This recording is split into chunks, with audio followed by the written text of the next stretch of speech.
make sure that I'm doing this right.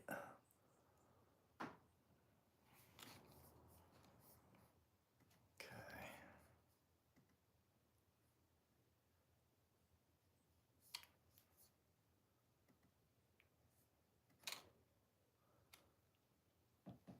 Hey there, we'll let everybody come back over here. See how this all works. Be- Yes. I see you coming in. Hi guys. I'll give everybody a second to get in here. Actually, I'm gonna grab a water. I'll be right back.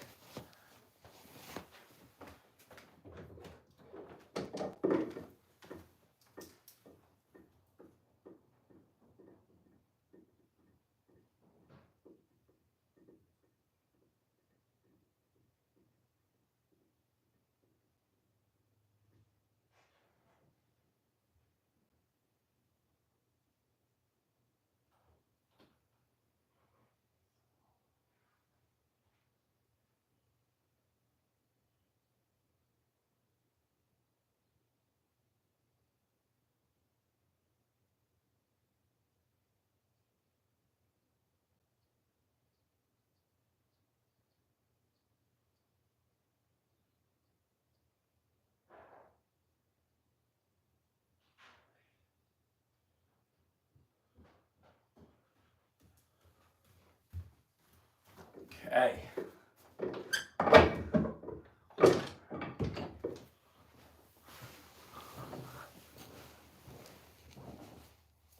All right. All right. We made it. We made it back here. Hi guys. How are you? I had to run. I grabbed some water, but I also went to look at my screen in the other room because I live with 5 people, but nobody's home now. So I ran in to see if it was working, and there it was, my office on our home TV. So thank you guys so much for tuning in for the world premiere of the Waitress video and just sharing that first reveal with us. That's the first time we've ever done something like that, and coordinating this all is trickier than it seems for those of us in the tech challenged way. But thank you so much for being here. So, The Waitress, that's the music video for The Waitress. I guess I'm going to start with just give you the credits on the song and the video. The video was done by Al Pasquarelli of the Moonrise Cartel. Just I want to talk more about Al and his role in this video in a minute, but thank you, Al from the Moonrise Cartel. That's his band. He also makes music videos. Super cool. And then I wrote the song, and it was produced by Josh Kaufman. The musicians on that song, Matt Barrett's playing the drums, Annie Nero is singing background vocals, Josh Kaufman's playing just about everything, and it was mixed and mastered by DJ Goodwin. So that's who made it. And I hope you'll watch the video a bunch. There's a lot of images I catch every time I see it. Probably the first, just gonna make sure that's working. Hopefully you guys have me. Can you guys see me? Can somebody give me maybe Jess shoot me a text to let me know that you can see me or something like that? Because it doesn't show up on my live little feed here.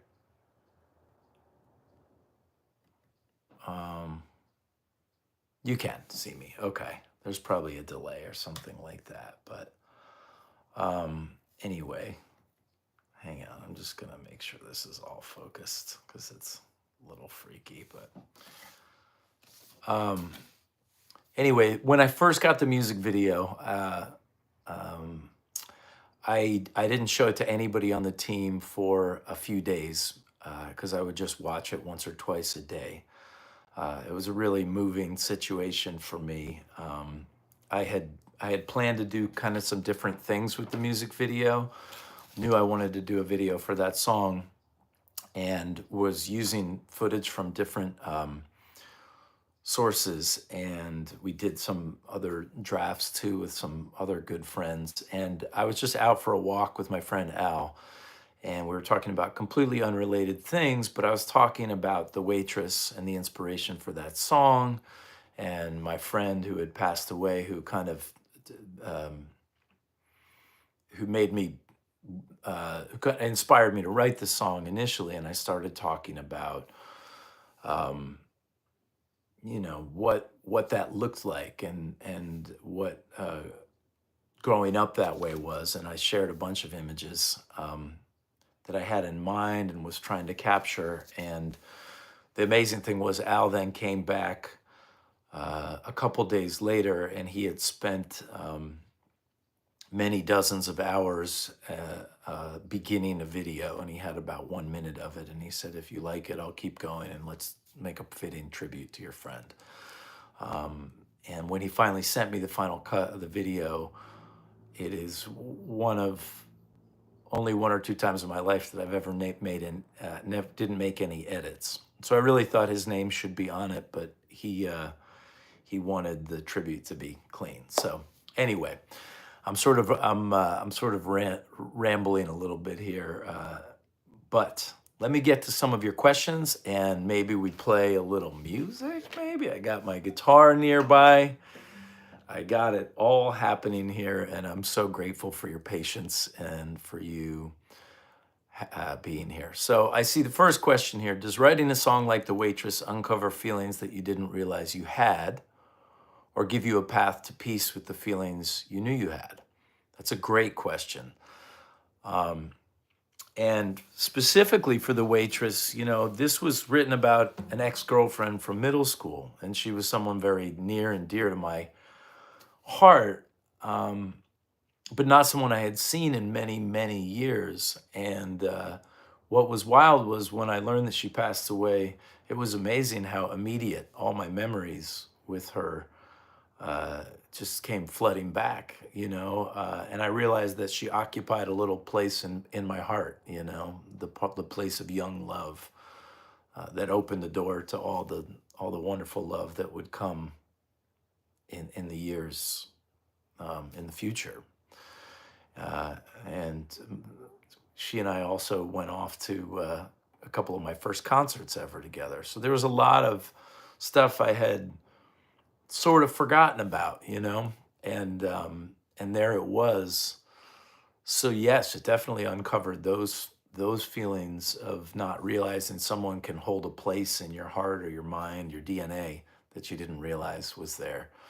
Another thing about, as to the part about the peace, yes, songs and any art, journaling, right? That always helps make peace. That's why I do so much of this. It's sort of accidental that I ended up making my living this way. And thanks in no small part to all of you who come along for the ride and let me try new things all the time, But it's all about making your peace with your existence and the life you're having here. So that's a great question. All right, what else? At what point did you decide to make the song up-tempo? Did it start out that way? Initially, I had written so many verses. I still write in old-fashioned notebooks like this one. And if this is the one where, okay, this isn't the one that started with The Waitress, because I was going to show you. This is sort of, at the end, I ended up with this. But what I started with were probably 4 or 5 pages like this, of just old school notebooks and crossouts. And you're not quite sure what the song is going to end up being. And then while I'm kind of was fishing around for music that would fit the lyrics and things like that, I landed on that line. She was a waitress who taught me to kiss. She will be missed. Class is dismissed. Now go. And overthink these things. You just feel like a little electric current go through you that says, I think that's something. And as I got into the lyric and the idea, I felt a waitress who taught me to kiss, classes dismissed. It brought me back. And there's a lot of nostalgia built into the music video and into the song and into remembering what it was like before you found out the way it was going to be. You know what I mean? So at that point, it didn't feel like a ballad. And I have so many ballads and so many slow songs, but that I just found myself playing it, and it felt really good and cathartic to sing it as a little bit more up tempo and to have it kind of rock. And Josh Kaufman brought so much of that with his production on it too.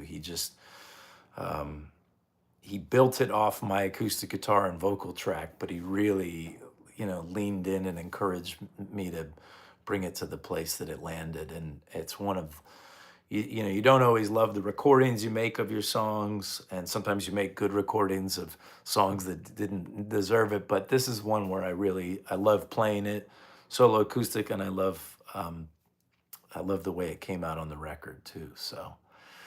Northumbrian says, I really resonate with The Waitress. Part of me feels it tells a similar story to Orion, but from a differing perspective. Similar themes of coming of age and loss. Awesome. Yeah, absolutely. Very, very astute. Very astute stuff. Here's a question that was sent in. Was the decision to record an album about friendship made first and then The Waitress written for the album?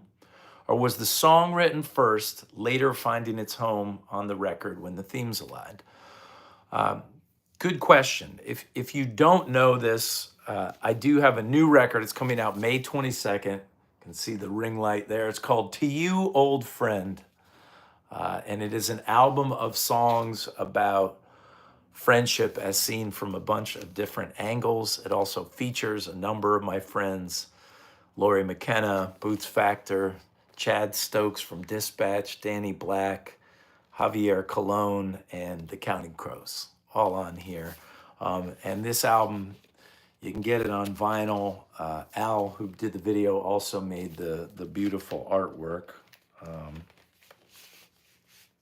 And for a limited run here, we have I won't ship you this one, but we have this pretty white vinyl. So we have this in our store, but it'll be up streaming everywhere May 22nd. And the album's all about friendships. And so this was actually this song, this and the title track from the album were the two songs that when I wrote them, I started thinking, let's build an album around these songs. And then I went through and saw what I had in the batch of songs I was thinking of recording that fit that mold. And so I grabbed those, and a few other songs kind of went to the side. But The Waitress, I knew it was going to be part of the record. I would have put it on the record regardless. But once the friendship theme was in there, plus the song that's not out yet, but that you'll hear when you hear the full record, with Laurie McKenna, it's called Old Friend. And those two songs, I knew I wanted to do a whole album of just songs about friendships and stuff like that. Who is the girl on the cover? Who is she? Who is she? Have we met? Look closely. Look closely, and you'll see.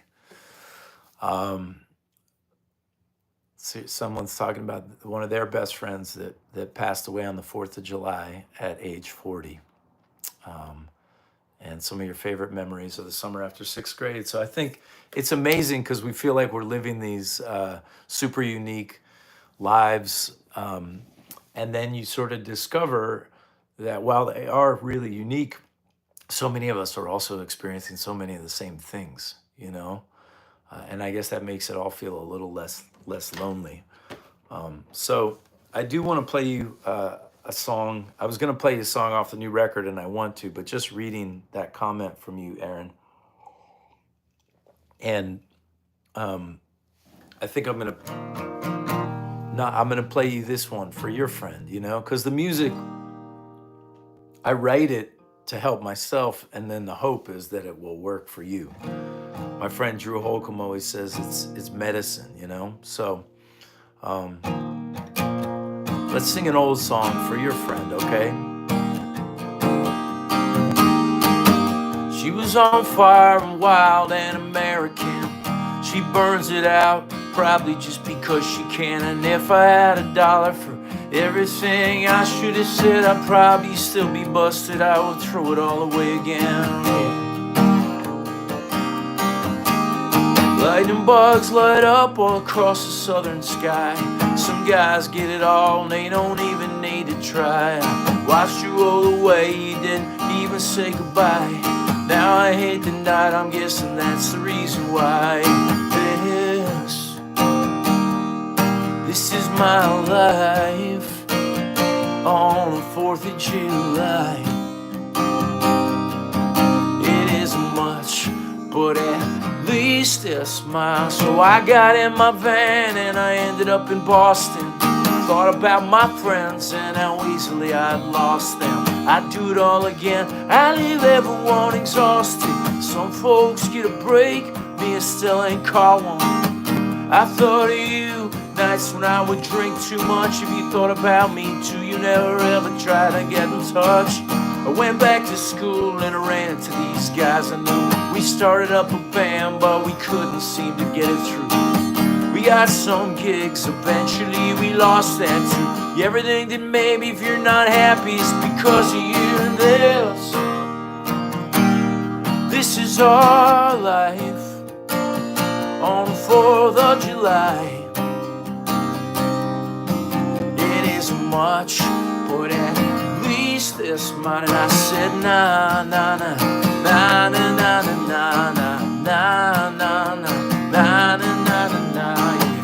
I got a job, I was selling ads for magazines. At night I would play, and I'd think about her constantly. Everything I love somehow got away from me. Suicide, used to talk about it openly. I finally quit. Maybe I got fired, I don't know. Doesn't matter, just as long as it happened though. I added up the fears and the doubts I was living with. Songs that light up bugs, school and work and all that shit you know. And this is my life on 4th of July. It isn't much, but at least it's mine. And I said, nah, nah, nah, nah, nah, nah, nah, nah, nah, nah, nah, nah, nah, nah, nah, I said, nah.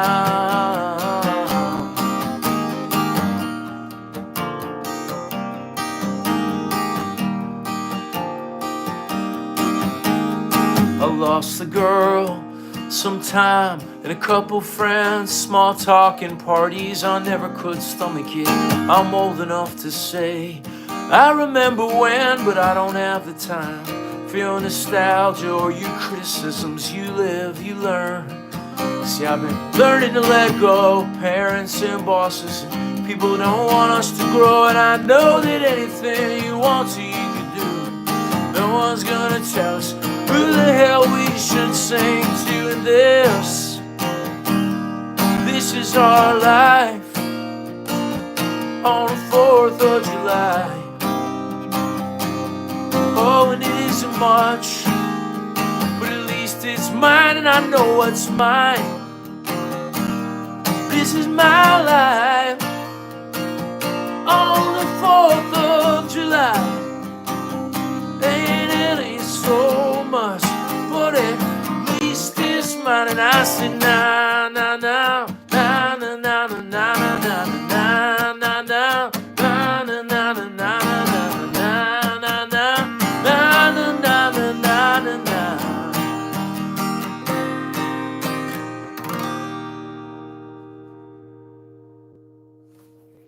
Fourth of July, in honor of the Waitress world premiere video. This is played on this Gibson guitar that is older than my parents, as a reminder of legacy and all the things that go on here in a lifetime, and the things we can't know. We can't know what our impact is. How about I'll do a couple more questions, maybe one more song too. Uh, Question as to how I liked playing that fire engine red Gibson while I was in the UK last month. I loved it. I ended up loving it. I was a little self conscious when I first came on stage with it, and I just loved it. It was awesome, and I wish I owned it because it was just, that was a good friend to me, that guitar. Um, but thank you. Let's see what else we got for questions here. We got does the person who the song was written about in honor of have they seen the video, um, or has their family seen the video because the person passed away? And the answer to that question is I have not had the courage to send it out yet. I just don't. You don't know. I write songs that sort of reflect the truth as I see it and the story as I see it.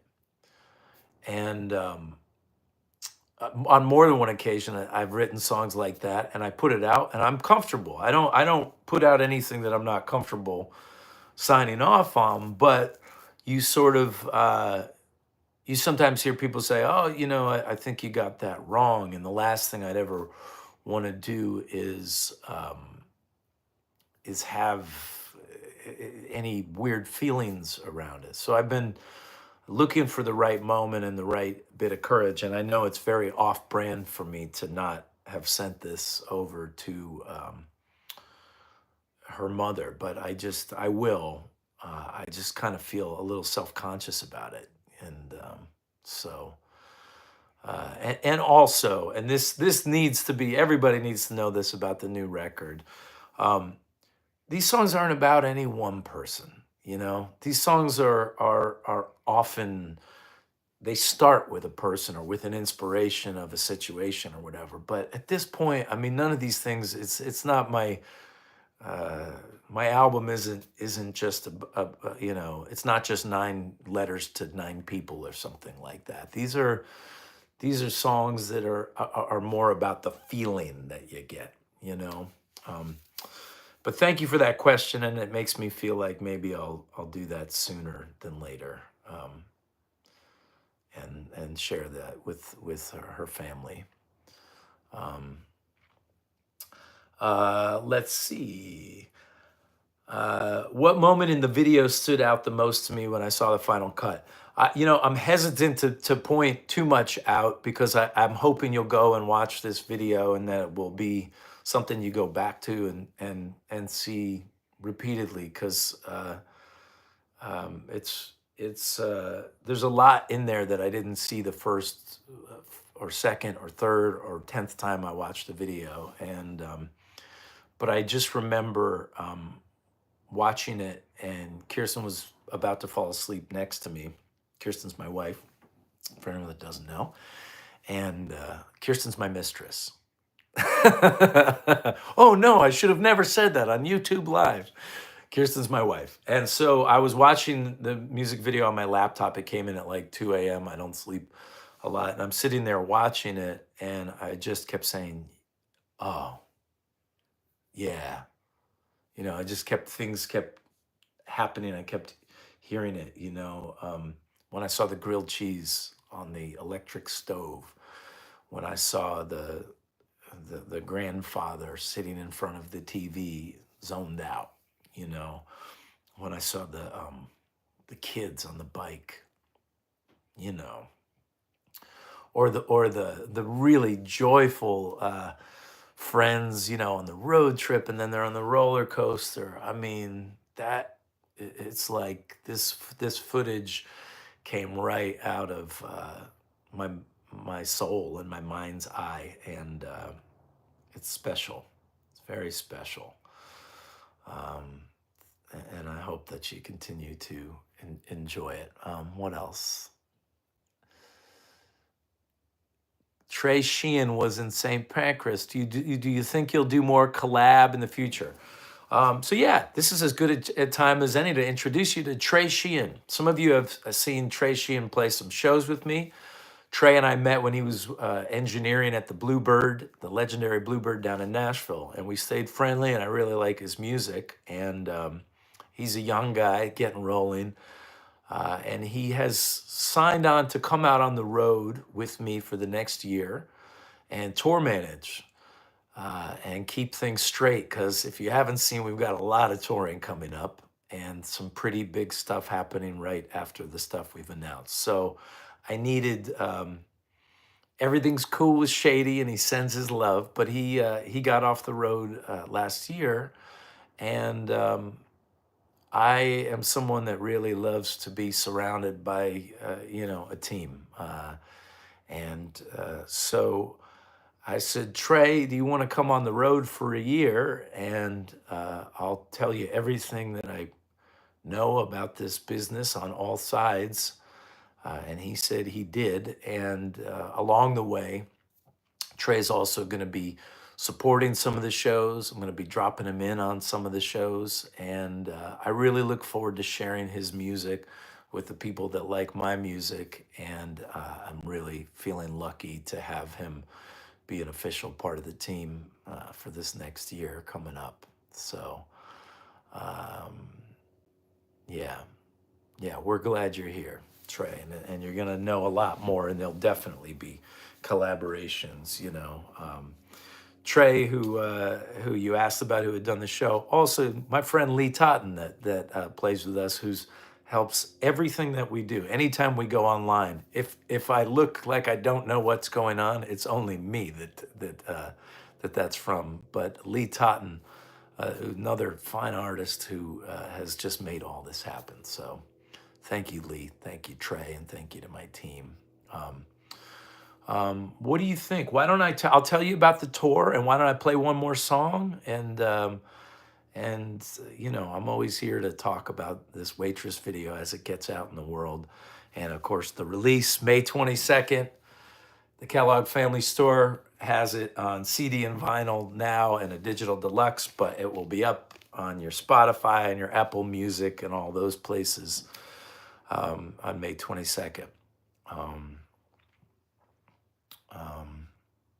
Yeah, and I'll answer that drum question too. But let me just tell you about this tour coming up. If you haven't seen, we're building a tour around this whole idea of friendship. It's called the Old Friends Tour. And in every city, I will be playing with a different old friend of mine, and we will be on stage together for the whole night. We're just going to get on stage, and we're going to swap songs and stories for the night.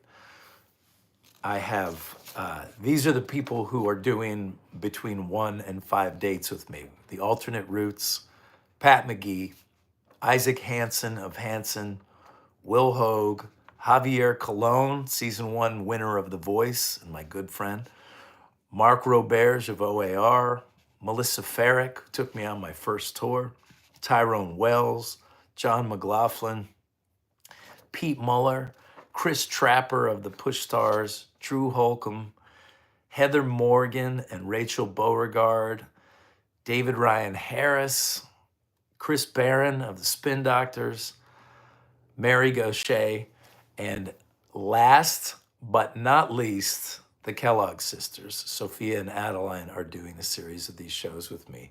We've announced 47 shows in 25 of the 50 states. So check out our website or sign up for the newsletter if you haven't gotten to check that out to see when we're playing, because it's hard to know you, and it's hard to know you. It's hard to know you.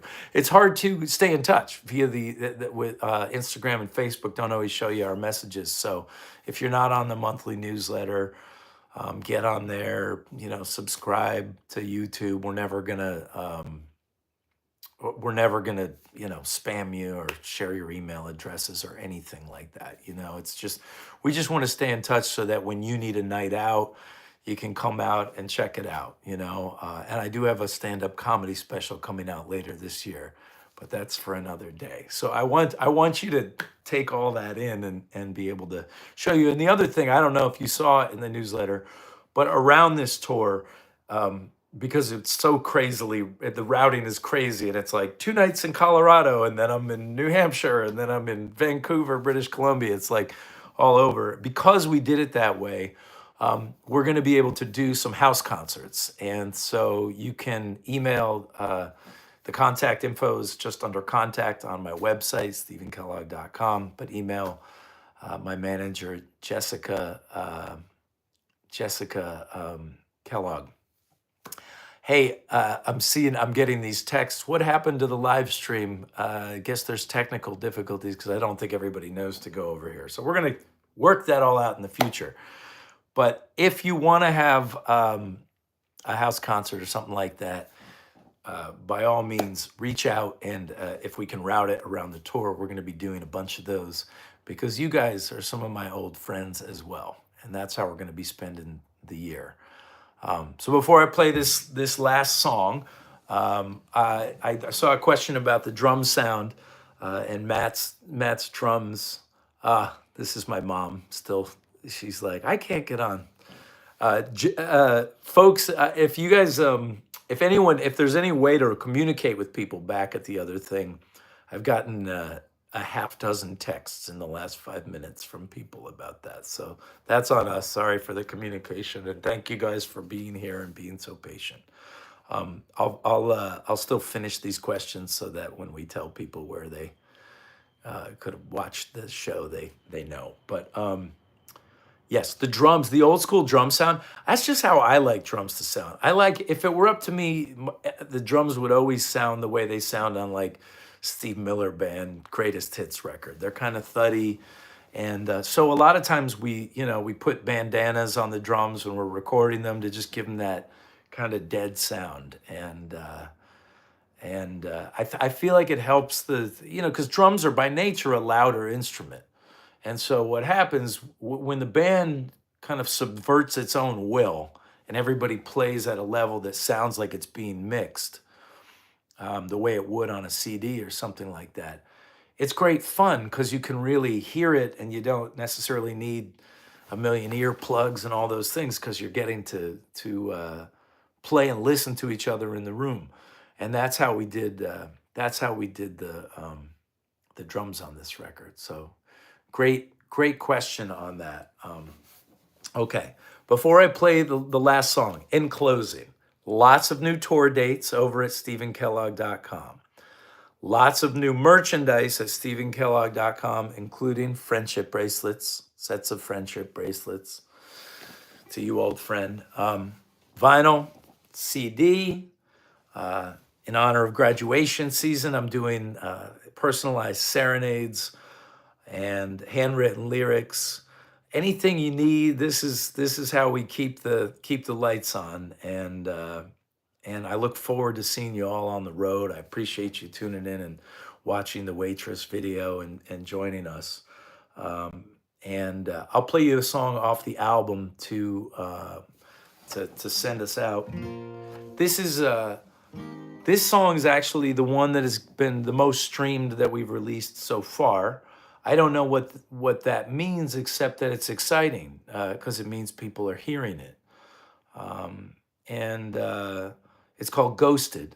And I'm going to play you a version of it now, but this song and The Waitress are both, you can go stream them now and you can watch the music video to The Waitress. Thank you guys all so much for being here. All right.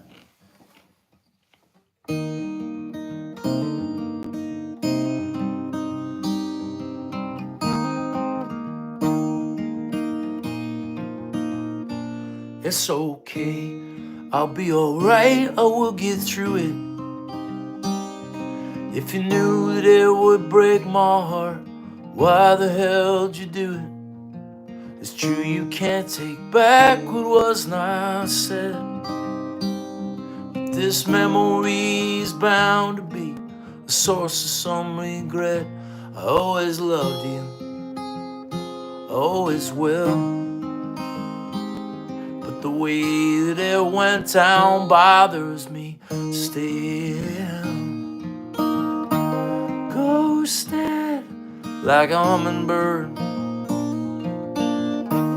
Cowards are as cowards do. We both know I tried to call, but I never did hear back from you, and I wouldn't have done that to you.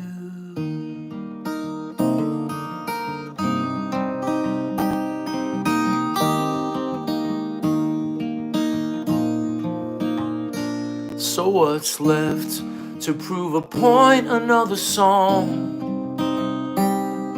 Now you could tell your therapist you finally moved on. Hey, you win, you're right, I'm wrong.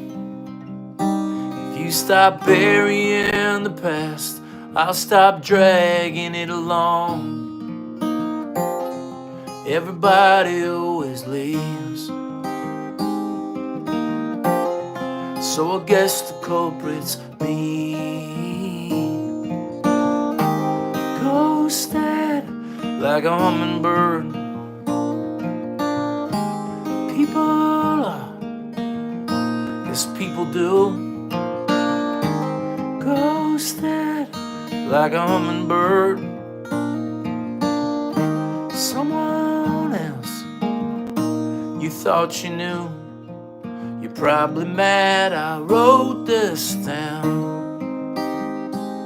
So if I never do hear back from you, if I hurt you, well, you hurt me too.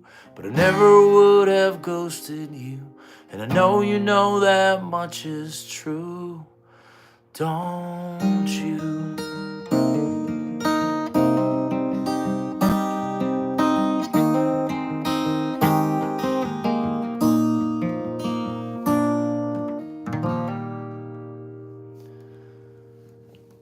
Thank you guys so much for tuning in, for being such good friends and listeners. I hope to see you out on the tour. Lots and lots of tour dates up there at your houses, at your cities and states near you.